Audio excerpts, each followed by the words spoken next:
പെരിയ പഞ്ചായത്തിനെ സംബന്ധിച്ചിടത്തോളം നമുക്കറിയാം, മൺമറിഞ്ഞു പോയ നമ്മുടെ ശ്രീ ഗംഗാധരേട്ടൻ, അദ്ദേഹം ഇവിടെ ഈ സെൻട്രൽ യൂണിവേഴ്സിറ്റിക്ക് വേണ്ടിയും അതുപോലെ നവോദയക്ക് വേണ്ടിയും ITIക്ക് വേണ്ടിയൊക്കെ ഒരുപാട് ത്യാഗോജ്വലമായ പ്രവർത്തനങ്ങൾ നടത്തിയിട്ടുണ്ട് എന്ന അവസ്ഥ നമുക്ക് എല്ലാവർക്കും അറിയാം. ഞങ്ങളൊക്കെ കോളേജുകൾ പഠിച്ചുകൊണ്ടിരിക്കുന്ന, ഞാനും ശ്രീ അരവിന്ദനുമൊക്കെ കോളേജുകൾ പഠിച്ചുകൊണ്ടിരിക്കുന്ന കാലഘട്ടത്തിൽ തന്നെ കാസർഗോഡ് ജില്ല രൂപീകരിച്ച ശേഷം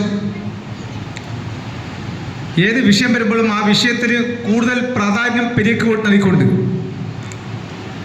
ആ പെരിയയുടെ ശബ്ദം അത് മറ്റ് മേഖലയിൽ എത്തിച്ചുകൊണ്ട് മുന്നോട്ട് പോകുന്ന ഒരു പ്രവർത്തനമാണ് ഇവിടെ നടന്നിട്ടുള്ളത് എന്ന് പറയാതിരിക്കുക നിർവാഹമില്ല.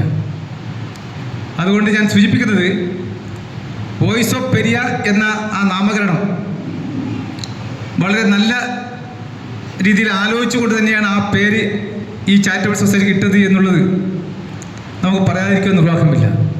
ഇവിടെ നിരവധി പ്രശ്നങ്ങൾ, ഇപ്പോൾ അറിയാം, നമ്മുടെ നാഷണൽ ഹൈവേ 66 വിഷയം നിരവധി പ്രാവശ്യം നമുക്കറിയാം. തെക്ക് ചെറുക്കുള മുതൽ മാവുങ്കാൽ വരെ ആ ഹൈവേ വികസനവുമായി ബന്ധപ്പെട്ടുകൊണ്ട് ഉണ്ടായിക്കൊണ്ടിരിക്കുന്ന വിഷയങ്ങൾക്ക് ഒരു പരിഹാരം കാണാൻ പോലും നമുക്ക് ഇതുവരെ സാധിച്ചിട്ടില്ല. നിരവധി വേദികളിൽ ഈ വിഷയങ്ങളെക്കുറിച്ച് നമ്മൾ പറയുമ്പോഴും ഇതിനകത്ത് കോൺട്രാക്ട് വർക്ക് എടുക്കുന്നത് നമ്മുടെ രാജ്യം ഭരിക്കുന്ന പാർട്ടിയുടെ ഏറ്റവും വിശ്വസ്തനായ ഒരു മെഗാ കൺസ്ട്രക്ഷൻ കമ്പനിയാണ്. ഈ കമ്പനി 100 മീറ്ററും 200 മീറ്ററും താഴെ തട്ടിൽ സബ് കോൺട്രാക്ട് കൊടുത്തുകൊണ്ട് ഈ സബ് കോൺട്രാക്ടർമാരാണ് ഈ വർക്ക് നടത്തുന്നത്. ഈ വർക്ക് കൊണ്ട് ജനങ്ങൾക്ക് എന്ത് പ്രയോജനം എന്നുള്ളതിനെ കുറിച്ച് നിങ്ങൾ ആലോചിക്കുക. ഇപ്പോൾ പെരിയ ടൗൺ തന്നെ എടുക്കാം. ആളുകൾ പ്രതികരിക്കാത്തത് കൊണ്ടുള്ള നഷ്ടം, ഈ നഷ്ടം നികത്താൻ നമുക്ക് എന്ത് സാധിക്കുമെന്നുള്ളതിനെ കുറിച്ച് നമ്മൾ ആലോചിക്കും. വർഷങ്ങളോളം വേണ്ടി വരും. അപ്പോൾ നമ്മൾ ചെയ്യേണ്ട കാര്യങ്ങൾ, കാരണം നമ്മളൊരു സമൂഹത്തിനകത്ത് നമ്മൾ പറയേണ്ട കാര്യങ്ങൾ, നമ്മൾ ചെയ്യേണ്ട കാര്യങ്ങൾ, അത് ചെയ്താൽ മാത്രമേ നമുക്ക് നാടിന് നേട്ടമുണ്ടാവുകയുള്ളൂ. ഇപ്പോൾ 2 ഭാഗമാക്കി, ഈ റോഡിനെ 2 ഭാഗമാക്കി മാറ്റിയിരിക്കുകയാണ്. ആ ഭാഗമാക്കി മാറ്റിയപ്പോൾ നമുക്കറിയാം, ഇതിനകത്ത് ഒരു ഹൈവേ വികസനം എന്ന് പറയുമ്പോൾ ഹൈവേ വികസനത്തിന് വേണ്ടി നമ്മുടെ താഴെ സർവീസ് റോഡ് കൃത്യമായി വൃത്തിയായി നന്നാക്കിയിട്ട് മാത്രമേ നമ്മുടെ ഹൈവേ റോഡ് വികസനം നടത്താൻ പാടുള്ളൂ. അതാണ് അതിൻ്റെ നിയമാവസ്ഥ. പക്ഷേ സർവീസ് റോഡിൽ കൂടി കുട്ടികൾക്ക് സ്കൂളിൽ പോലും പോകാൻ പറ്റുന്നില്ല. ഇന്ന് സ്കൂളിൽ പോകണമെന്നാൽ കുട്ടികൾക്ക് ഷൂ വേണം. ഷൂ ഇട്ട് സർവീസ് റോഡിൽ പോകാൻ പറ്റും. മഴക്കാലം വരുമ്പോൾ പോകാൻ പറ്റുന്നില്ല. ഇത് പറയുമ്പോൾ മെഗാ കൺസ്ട്രക്ഷൻ ഗ്രൂപ്പിന് അവർക്ക് പ്രശ്നമാണ്. അവർ അതിനെ ചോദ്യം ചെയ്യുന്നു. ഇതൊക്കെയാണ് വിഷയം. അപ്പോൾ ഞാൻ അവരെ പ്രോത്സാഹിപ്പിക്കുന്നു. പക്ഷേ ഈ ഉയർന്ന മാർക്ക് നേടുമ്പോഴും ആ കുട്ടിയുടെ പുറകിൽ ആ കുടുംബത്തിൻ്റെ പശ്ചാത്തലം എങ്ങനെയെന്നുള്ളതിനെ കുറിച്ച് നിങ്ങളൊന്ന് പരിശോധിക്കണം. ചില കുടുംബങ്ങളൊക്കെ വളരെ വളരെ കഷ്ടപ്പെട്ടുകൊണ്ട് സ്കൂളിൽ പുസ്തകം വാങ്ങിക്കാൻ പോലും പണമില്ലാതെ, കുട്ടികൾക്ക് പുസ്തകം ഇട്ട് ബാഗിൽ കൊടുക്കാൻ പോലും പറ്റാതെ, ഒരു ഷൂ പോലും വാങ്ങിച്ചു കൊടുക്കാൻ പറ്റാതെ എത്രയോ കുടുംബങ്ങൾ നമ്മുടെ പൊതുസമൂഹത്തിനകത്തുണ്ട്. നമ്മൾ വികസനം എന്ന് പറയുന്നു. നമുക്കിവിടെ നമ്മെ സംബന്ധിച്ചും എല്ലാവരും ദാരിദ്ര്യത്തിന് മുകളിൽ എന്ന് പറയുന്നു. പക്ഷേ ഇന്നും നമ്മുടെ കുടുംബത്തിനകത്ത് ഒരുപാട് കഷ്ടതകളും യാതനകളും പ്രയാസങ്ങളും അനുഭവിക്കുന്ന ഒരുപാട് കുടുംബങ്ങൾ നമ്മുടെ ഇടയിലുണ്ട്. ആ കുടുംബങ്ങളിൽ നിന്ന് ചില കുട്ടികൾ പഠിച്ച് മെഡിക്കലായി വരുമ്പോൾ ആ കുട്ടികളെ പ്രോത്സാഹിപ്പിക്കേണ്ടതും അനുമോദിക്കേണ്ടതും നമ്മുടെ സമൂഹത്തിൻ്റെ ബാധ്യത എന്ന് പറഞ്ഞ് ഞാൻ ആഗ്രഹിക്കുകയാണ്.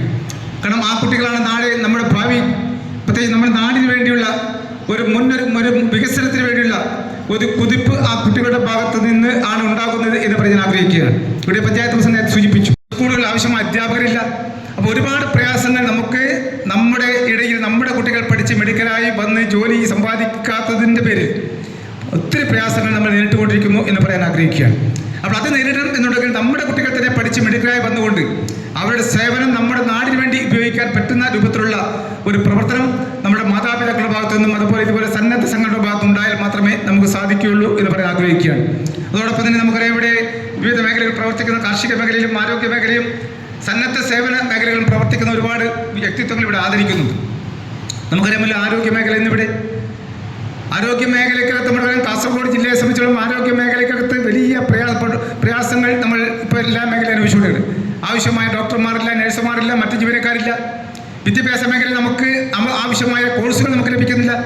അപ്പോൾ ഇതൊക്കെ നമുക്ക് ലഭ്യമാക്കുവാൻ വേണ്ടിയുള്ള ഒരു നടപടി നമുക്ക് ഇതുപോലുള്ള സന്നദ്ധ സംഘടനകളുടെ ഭാഗത്തുനിന്നും രാഷ്ട്രീയ പാർട്ടികളുടെ ഭാഗത്തും ഉണ്ടായാൽ മാത്രമേ നമുക്ക് സാധിക്കുകയുള്ളൂ.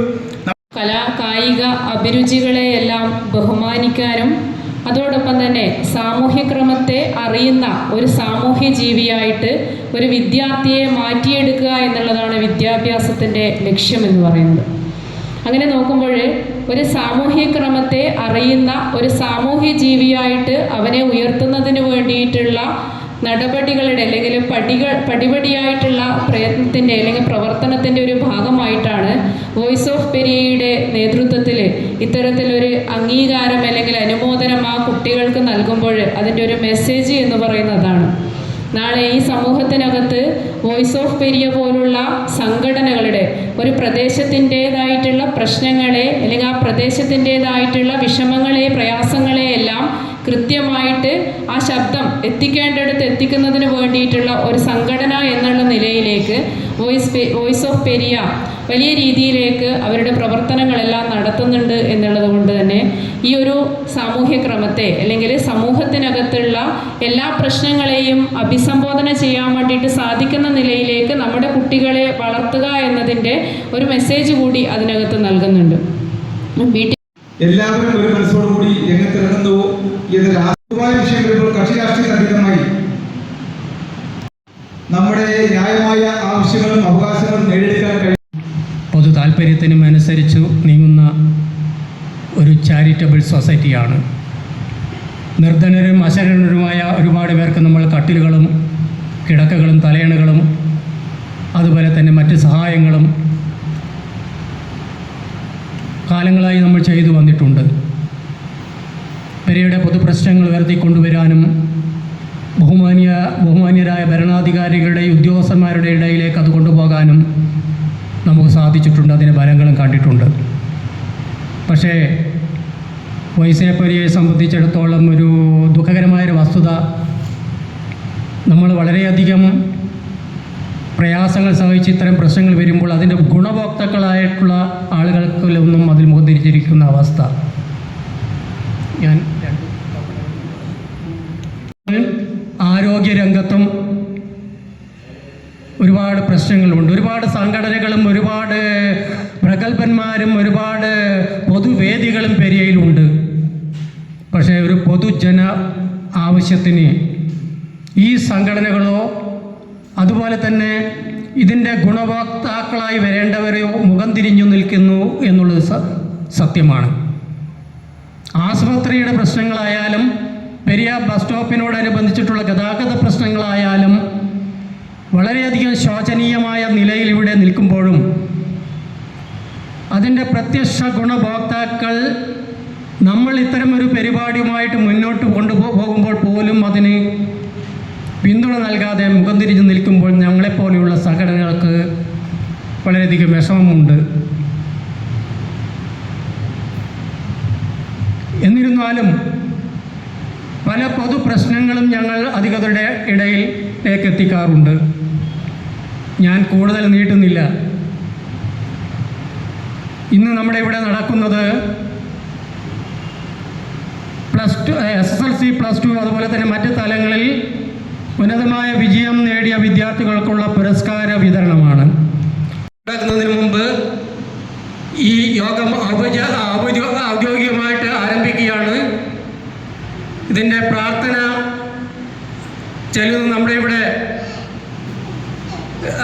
വളരെയധികം ഗാനരംഗത്തും അതുപോലെ തന്നെ ഈ രംഗത്തൊക്കെ തന്നെ വളരെ ശോഭിച്ചു നിൽക്കുന്ന നമ്മുടെ സുചിത്ര ബാലകൃഷ്ണൻ പെരിയാണ്. ഇന്നലെ രാത്രി വിളിച്ചു പറയുമ്പോൾ വളരെ നന്മയാകുന്ന കാന്തി കാണുവാൻ കണ്ണിനാകേണമേ, നല്ല വാക്കിൻ്റെ ശീലു ചൊല്ലുവാൻ നാവിനാകേണമേ, സ്നേഹമാകുന്ന ഗീതമോ എൻ്റെ കാതിനിണയാകണേ, സത്യമെന്നുള്ള ശീലമോടെ ഞാൻ ശാന്തി അറിയണമേ.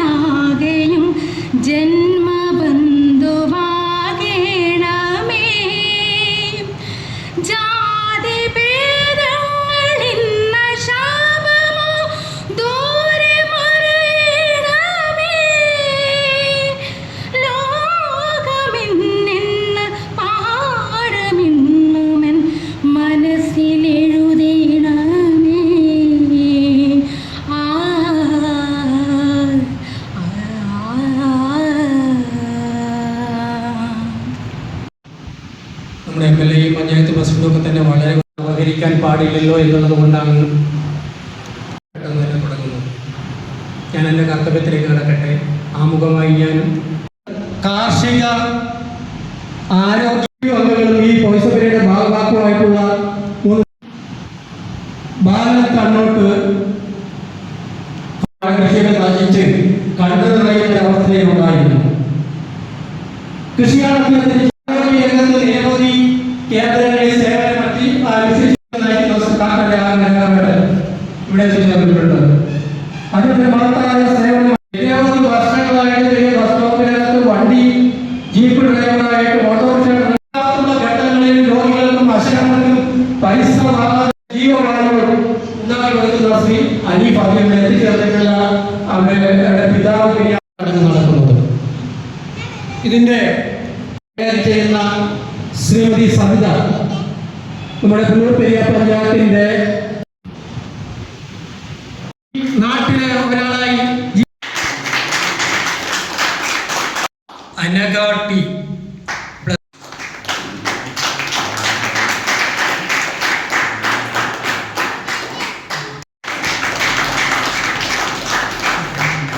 +2 പരീക്ഷയിൽ +2-ൽ ഉന്നത വിജയം നേടിയ ശ്രീദേവി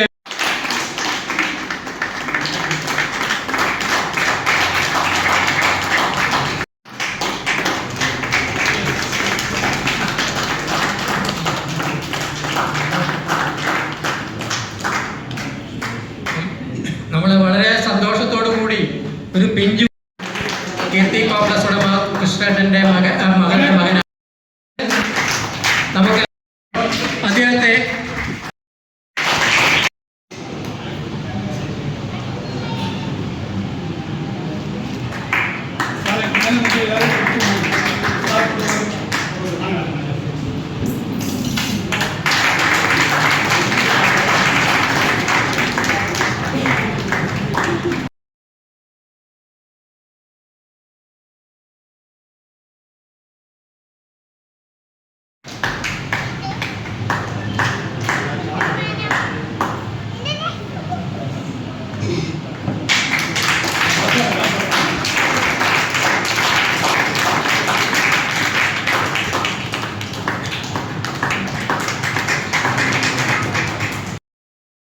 ഏറ്റുവാങ്ങും.